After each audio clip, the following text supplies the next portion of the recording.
Ladies and gentlemen, the story you are about to see is true. The names have been changed to protect the innocent.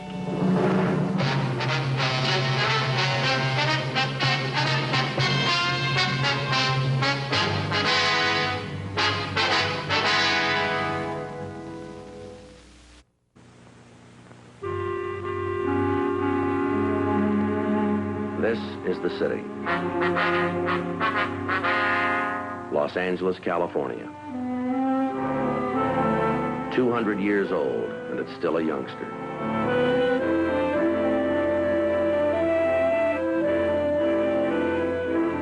Every month it grows a couple of inches taller and increases its chest expansion. It eats more food, uses more energy, and needs longer pants. Like other adolescents, sometimes the city has growing pains. When the pains get too severe, I'm part of the treatment. I carry a badge.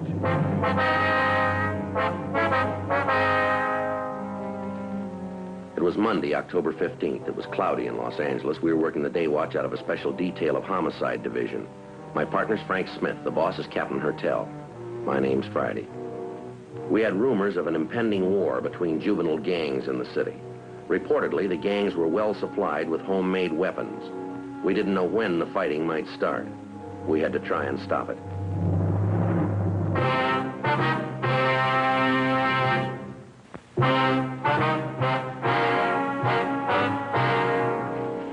Hi, Joe. Hi. What'd you find out? It was Dan Gardner. He's on his way over from Juvenile. He'll give us a rundown on the thing. Good. Sure is a beautiful day. Oh, you're feeling pretty good, are you? Great. Got in some studying for the sergeant's exam during my lunch hour. I'm really whipping this thing, Joe. I went through the chapter on police reports. I got the whole thing down cold. Well, that's fine, boy. I'm glad to hear it. You know, Joe, you have to be absolutely factual in your reports. Factual, brief, and accurate. And that's where my newspaper training's sure gonna help. I didn't know you had any newspaper training. Oh, sure, 4 years of it. Well, is that so? Yeah, all the way through high school. I was staff man on the school paper. Oh. Wonderful training, Joe. Nothing like it. You see, in news work, you have to be factual, brief, accurate, too. It's a must. Mm-hmm. All right, what'd you do? Write a column for the school paper? No, I didn't have a column. Well, then, were you one of the editors? No, not exactly. Would you cover sports? No, I never cared much for that end of it. Well, now, just what did you do? Well, it's a little hard to say. I guess you might say I was on the administrative side. Uh-huh. What'd you do? I used to run the mimeograph machine. Oh.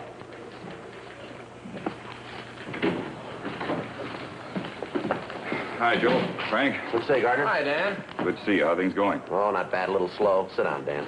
Here, take my chair. Thanks. Well, we hear you got some problems. Oh, lots of them. Captain brief you on any of it? No, I figured you'd fill us in. Guess you could use some help, huh? All we can get. Sitting on top of a bomb, we don't know when it's going to go off. What's the pitch? Juvenile gangs. 5 of them this time. Way we got it, they're ready for trouble, all of them. High school kids? Most of them. Some of them junior high. Well, now, how come 5 gangs, Dan? What are they planning, a free-for-all? It's a long story. They've been building up to this thing for months. We hear it's supposed to be an open war. Uh-huh. Here's a list of the different gangs involved. Thanks.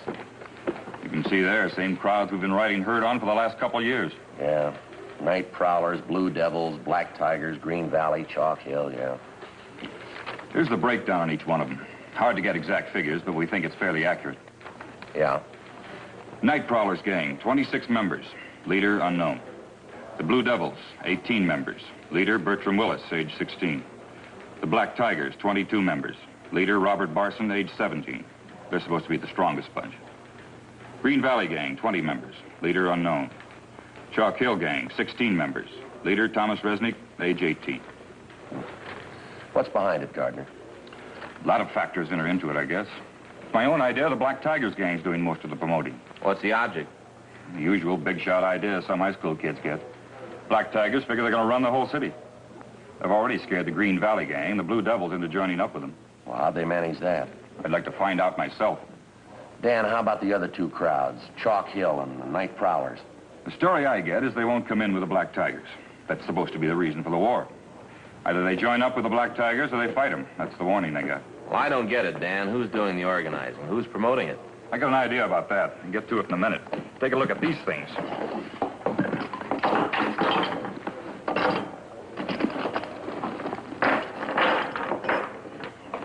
Samples of the different weapons the gangs are getting together for their big fight. Stupid kids. Huh? Brass knuckles, homemade saps. Homemade stiletto, too, huh? Kids are supposed to have dozens of them. Another one here. Look at this. An ice pick. Anything you can think of, you name it, we got it. It's gonna be murder if we can't find a way to stop it. You've been able to figure what the real trouble is, Dan. Yeah, a kid by the name of Robert Barson. He's supposed to be the ringleader of the Black Tigers gang. Moved in about a year ago from the Middle West. What do you know about him, Dan? I wrote a letter to the city he originally came from. Nothing but trouble back there. Bad juvenile record. Well, do you think he's responsible for working up this gang war idea? We figure he's our biggest problem. We've tried everything to reach the Barson kid, settle him down. Checked with the teachers at his school, the principal, vice principal.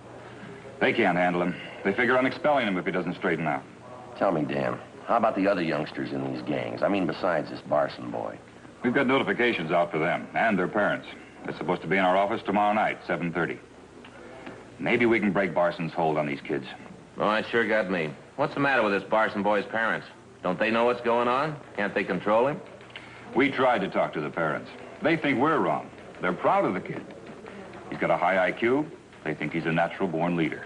Yeah, sure. Mother says people just don't understand the boy. I'll tell you, Dan, you should have passed her the word. Huh? San Quentin's full of people that are hard to understand.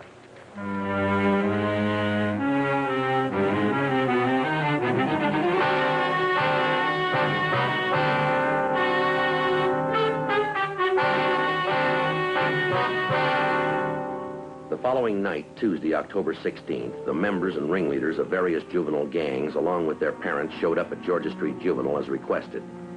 In questioning each of the youngsters, we definitely confirmed the reports we had of the impending gang war. A few of the parents didn't bother to show up at the meeting. Among these were the parents of 17-year-old Robert Barson, the boy who seemed to be promoting most of the trouble. The following morning, Frank and I drove out to his home and talked with his mother. I don't know why you say that. I appreciate you worrying about my boy, but I'm sure it's not as bad as you think. I don't mean to contradict you, Mrs. Barson, but I'm afraid it is. It's a lot worse than you think. That's what the other officers said, too. But you really don't have any proof, do you?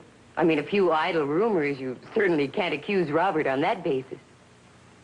We're not accusing Robert of anything, ma'am. That's not the point. What we're trying to do is to head off the trouble before it starts. I understand, but what trouble? As I say, some boy says there's going to be a fight. He tells you Robert has something to do with it. You need more to go on than that, don't you?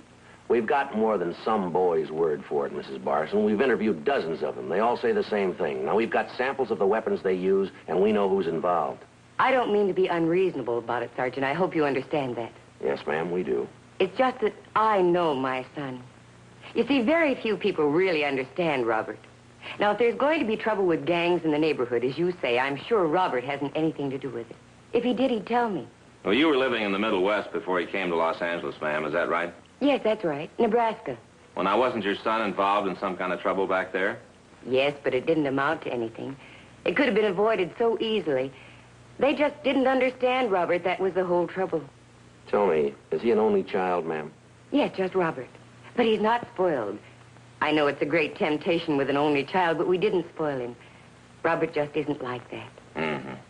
You allow him quite a bit of freedom, do you, ma'am? I mean, does he go out at night very often? Well, he is 17 years old, going on 18. Yes, my husband and I allow him to go out as often as he likes, as long as he keeps up with his studies. Robert's always done very well. Do you know where he spends his time when he goes out at night? He's usually down at the gym or at the library. You know that for a fact, do you? I trust Robert, if that's what you mean. If he tells me that's where he goes, I believe him. If a mother can't believe her own son, who can she believe? How about the company your boy keeps? Do you know his friends, Mrs. Barson? Few, yes. There's the Miller boy and Oscar Holland. They seem to be fine boys. Miller and Holland? Yes. There doesn't seem to be anything wrong with them. There is, ma'am. What? Both of them have juvenile records. Both of them belong to your son's gang. Really, Sergeant, how can you say that? It isn't fair. Wouldn't it be better to try and understand these boys instead of picking on them, persecuting them? I don't know how we're going to make you understand, Mrs. Barson. We're not picking on them. We're not persecuting them. We know there's a gang problem. We know your boy's one of those at the bottom of it. Now, if something isn't done, there's going to be trouble. If we're going to stop it before it begins, we've got to have your help. I'm perfectly willing to cooperate. You know that. That must be Bob now. Would you come in here a minute, Bob? Yeah? What do you want? These are police officers, Bobby. This is Sergeant Friday and Officer Smith, is that right? Yes, ma'am. How are you, son? Hi, Bob. Hi. How about something to eat? Haven't you got anything ready yet? Well, I wasn't expecting you, Bob. Won't take a minute, though. I'll go out and get a snack together for you. Could I fix you a sandwich, officer? No, Oh, thank you, ma'am, thank you. Excuse me.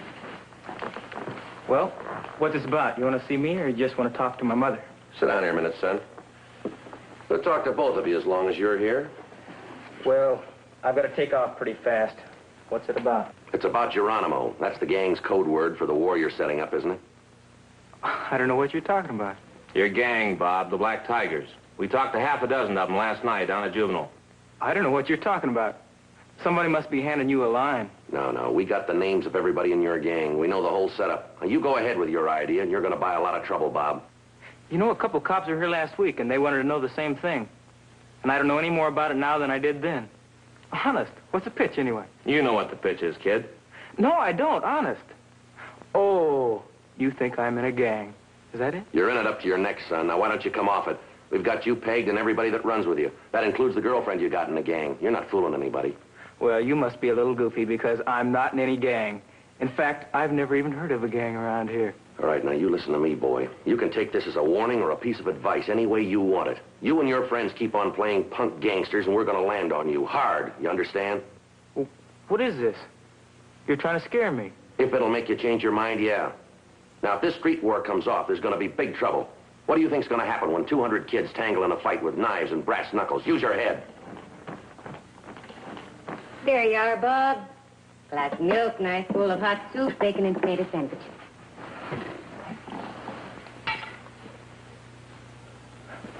You always make this soup too hot. I'm sorry, Bob. Let it cool for a minute. Bob has to eat and hurry along, officers. Was there anything else you wanted to talk about? No, I think you've heard about everything we have to say. I wish you'd think it over, Miss Barson. You too, Bob. Nothing to think over. Mom, they're trying to say that I'm in a gang. They think that I'm the leader of a gang.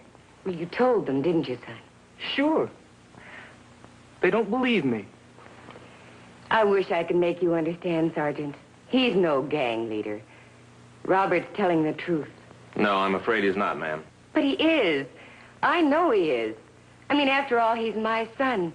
I'm in a position to know him better than you do. Yes, ma'am. If he was lying, I'd know it. A mother's the only one who really knows her boy. I know Robert's telling the truth. Aren't you, Robert? Robert? Hmm?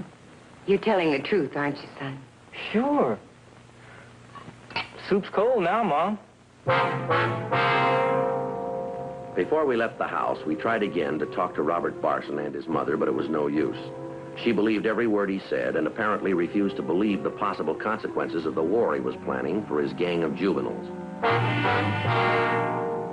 We drove downtown and had an interview with the boy's father at his work. He was even less cooperative. He took a belligerent attitude, accused us of persecuting his son, and ordered us out of the office. 5:45 p.m. Dan Gardner, Frank, and I met with Captain Glavis down at Georgia Street Juvenile. Most of the parents are pretty agreeable, huh? Yes, sir. About 90% of them promise to make their kids get out of the gangs and stay out. If the parents mean what they say, the gang's going to take a big drop in membership. That Barson kid and his stooges can fight it out alone. Any more rumbles about where they've got the fight set for? No, nothing for the last 2 days. If they figure on holding it, it'll probably come off late on a Friday afternoon. Maybe Friday night. That's when most of the trouble's been cropping up. Mm-hmm. Well, we've done all the warning and persuading we can. The next thing we move on is out in the field. You got anything in mind, Skipper? Strict curfew all over the area. We can start tonight.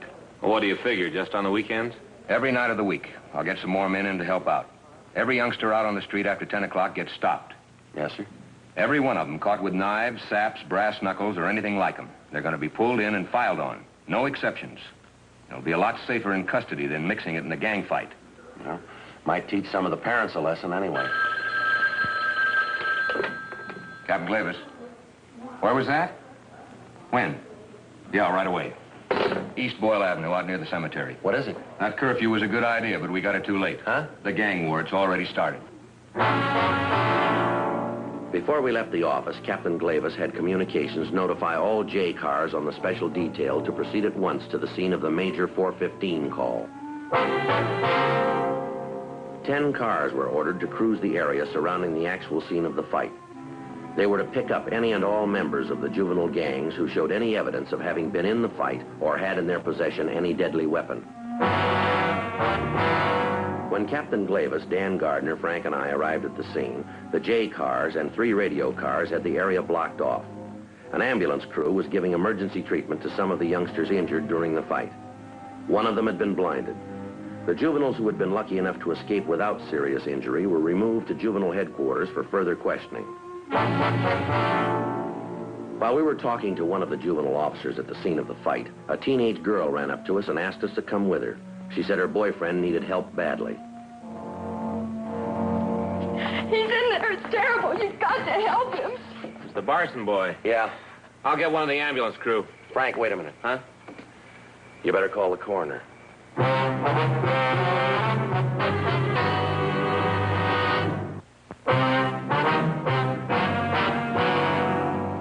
The 17-year-old Barson boy was pronounced dead from the knife wounds in his chest.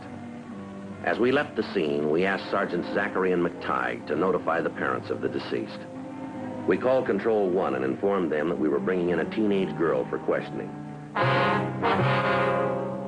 7:15 p.m., we got back to the office and proceeded to question the girl who identified herself as Clarice Porter, age 16. She told us she was Robert Barson's girlfriend. There was a lot of yelling and kicking and fighting going on. I ran around looking, and I finally saw Bob. I'm not sure it happened so fast. What happened, Clarice? I'm not sure. Somehow Jumpy got to his feet. I thought I saw him pull a knife on Bob. Long and thin. Maybe an ice pick. Yeah. Bobby was still hitting him with the chain. Jumpy's face was all cut up. Then it looked like Jumpy hit Bob in the chest with something.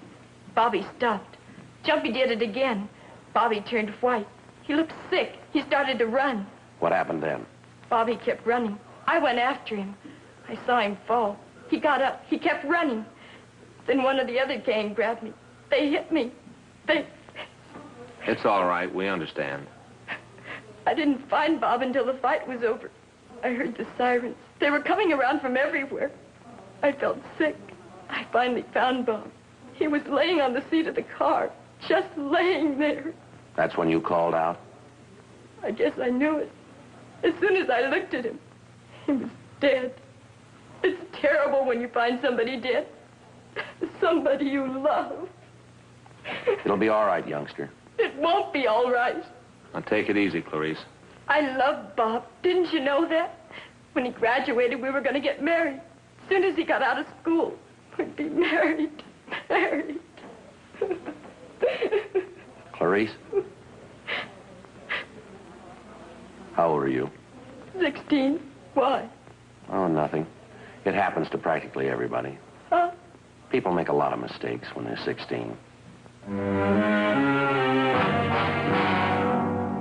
8:13 p.m. A special show-up was held, and Clarice Porter identified 17-year-old Warren Soule, nicknamed Jumpy, as the boy who'd stabbed Robert Barson to death. Half a dozen members of either gang also tabbed Soule as the boy who'd wielded the murder weapon.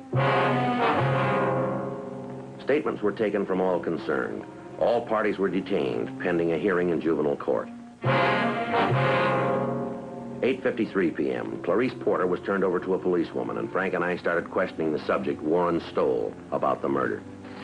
I told you the truth. I told you the whole story. I don't have to tell you again. No, we're pretty sure you're not telling us the truth here, Warren. Now, we know you tangled with Bob Barson in that fight this afternoon. No, I didn't. Look, son, we got statements from a dozen kids. They said Barson had a chain. He kept slugging you with it. You pulled a knife and stabbed him. How do they know? A lot of kids there had knives. Anybody could have stabbed him. Why are you picking on me? No, it was your knife, son. Your initials are on it. I lost the knife in the fight. Somebody could have picked it up, used it. Now, that won't do, youngster. That knife's been processed. Your fingerprints are all over it. How about it, son? All right, come on, Warren. What do you got to say? Nothing. I killed it.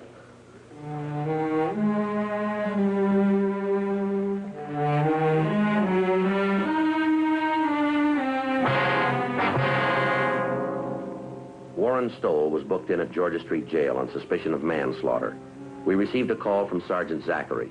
He informed us that no one was home at the Barson house, but according to one of the neighbors, Mrs. Barson was expected back around 11:30. 11:45 p.m., we broke the news of her son's death to Mrs. Barson as gently as we could. She immediately became hysterical, and Frank called the family doctor, who prescribed the proper sedatives. Later, when she recovered herself a bit, she asked for the full story. We told her.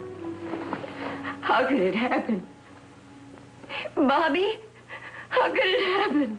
Oh, we're sorry, ma'am. There's nothing much we can say, but we certainly tried to stop it. But you didn't stop it. You let them kill him. We tried to warn him, ma'am. We tried to warn all of them. You didn't try. Bob's dead. He's 17 years old and he's dead. I can thank you for that. We're sorry you feel that way, ma'am. Why shouldn't I feel that way? You call yourselves policemen? That boy who killed Bobby, he should have been in jail in the first place. A young killer running around loose. You're just as guilty as he is. I'm not trying to defend the boy, ma'am, but he's not a young killer. He doesn't even have a record. I don't care anything about records. He's a killer. He took a knife and he killed Bobby. And you let him do it. You let him do it, my only baby. We better be going. Yeah. Where is he? What have they done with him? I want to see him. The coroner can tell you that, ma'am. I suggest either you or your husband call him in the morning. Dear God. I suppose there'll be an inquest, too. Yes, ma'am. You'll be notified about the time and the date. I hope you have to live with this. I hope you live with it like I'll have to live with it. I hope it haunts you for the rest of your life. I know how you feel, ma'am, but you're wrong. I think you'll realize that in time. They murdered Bob. You let them do it. I'll always remember that. Well, you might remember something else, too, ma'am. The last time we were here, we tried to make you understand. You didn't know Bobby. You didn't understand him. I was the only one. I knew what he was thinking. I always knew what he was going to do. I was the only one. No, ma'am. There was someone else. What? The boy who killed him.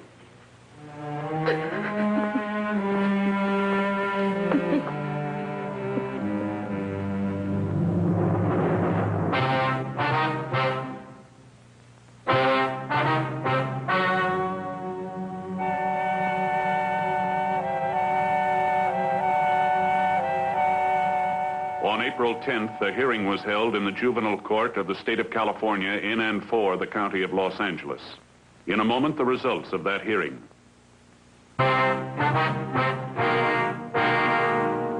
The subject was filed on under Section 700 sub M of the Welfare and Institutions Code, charged with manslaughter, and was turned over to the State Youth Authority.